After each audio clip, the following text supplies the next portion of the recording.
बिस्मिल्लाहिर्रहमानिर्रहीम। Electronic transaction ordinance 2002 section 29 कहता है कि for the purpose of ordinance कौन सा? Electronic transaction ordinance 2002। कानून शहादत order 1984 shall be read subject to the amendment specified in the schedule to the Electronic Transaction Ordinance 2002। Electronic transaction ordinance 2002 के तहत जब इंटरनेट और इलेक्ट्रॉनिक मीडिया के ज़रिए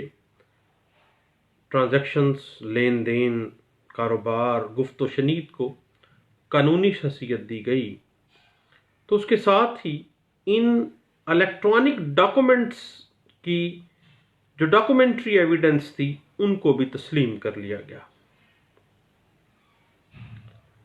इलेक्ट्रॉनिक ट्रांजैक्शन ऑर्डिनेंस 2002 की सेक्शन 29 के तहत कानून शहादत ऑर्डर 1984 कि कुछ दफात के अंदर, कुछ आर्टिकल्स के अंदर अमेंडमेंट करके इलेक्ट्रॉनिक ट्रांजैक्शन जो हैं, बरकी जो कारोबार है, ई कॉमर्स है,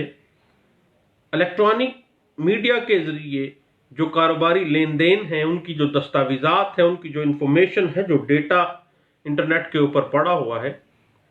और इलेक्ट्रॉनिक सिग्नेचर जो हैं उनको एक इफेक्टिव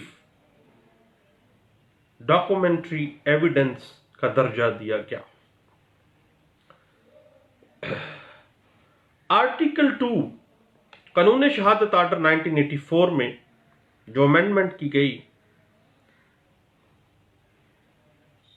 कानून शहादत ऑर्डर 1984 के आर्टिकल 2 की जो जेल 1 के अंदर शहादत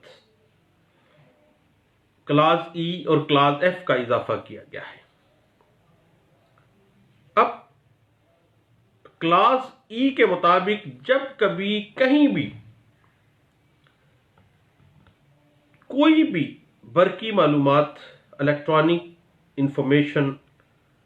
कोई इंटरनेट का कोई राब्ता, हत्ता के electronic signatures, electronic documents, emails वगैरह, कोई भी व्हाट्सएप या कोई भी इलेक्ट्रॉनिक जो खतो कताबत है या हफासी तरीक़ाकार कोई भी जो है, वो इस्लाहात जो हैं, वो इस्लाहात को इन्हीं मैनों में इस्तेमाल किया जाएगा जो कि मैनी इलेक्ट्रॉनिक ट्रांजैक्शन ऑर्डिनेंस 2002 में दिया गया है। और क्लास 1 के तहत एक जो सनद की इस्तिलाह है वही मैनी रखेगी जो उसको, एक डॉक्यूमेंट को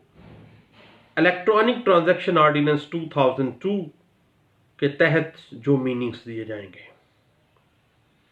उसके बाद आर्टिकल 30 कानून शहादत ऑर्डर 1984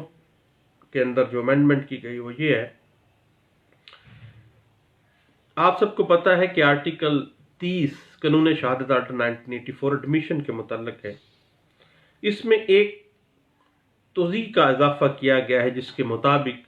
वो बयान जो कि किसी खुदकार मालूमाती निज़ाम के ज़रिए तहलीक किया गया है, ऑटोमेटिक इलेक्ट्रॉनिक जनरेटेड सिस्टम के ज़रिए तहलीक किया गया है, वो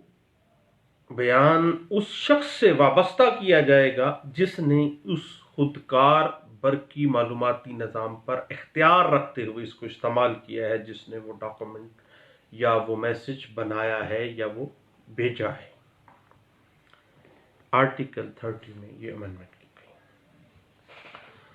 कानून शहादत आर्डर 1984 के आर्टिकल 46 उन मुकदमात के बारे में है, हम सब जानते हैं, जहां उन लोगों के बयानात जो कि मर चुके हैं या गुमशुदा हो गए हैं या गवाही देने के काबिल नहीं हैं, वो शहादत में रेलिवेंट हो जाते हैं। हत्ता कि डाइंग डिक्लेरेशन भी 46 में आपको पता है आता है। अब आर्टिकल 46 ऐसे हकाइक का जिक्र करता है और बयान करता है जहां कोई भी बराह रास्त शहादत मौजूद नहीं है, वहां पर रेलिवेंट फैक्ट को परखा जा सकता है। और इलेक्ट्रॉनिक ट्रांजैक्शन ऑर्डिनेंस 2002 के तहत कानून शहादत आर्डर 1984 में तरमीम के जरिए आर्टिकल 46 के बाद आर्टिकल 46A का इजाफा किया गया है, जो कि उन इंफॉर्मेशंस के मुतल्लिका शहादत होने के हवाले से है जो कि खुदकार मालूमाती निज़ाम के जरिए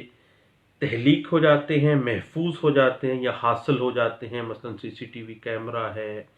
या मोबाइल। आर्टिकल 46A कानून शहादत आर्डर का जब इजाफा किया गया, जो कि उन इंफॉर्मेशंस के मुतल्लिका शहादत होने के हवाले से है जो कि खुदकार मालूमाती निज़ाम के ज़रिए तहलीक, महफूज या हासिल हो जाते हैं। मसलन CCTV कैमरा है, मोबाइल का कोई कैमरा है या कोई इस तरह का और सोर्स है, हत्ता के सेफ सिटी कैमरास हैं। अब आर्टिकल 46A के मुताबिक वो बयानात जो कि किसी इलेक्ट्रॉनिक डॉक्यूमेंट की शक्ल में बजरिया खुदकार तहलीक किए जाते हैं,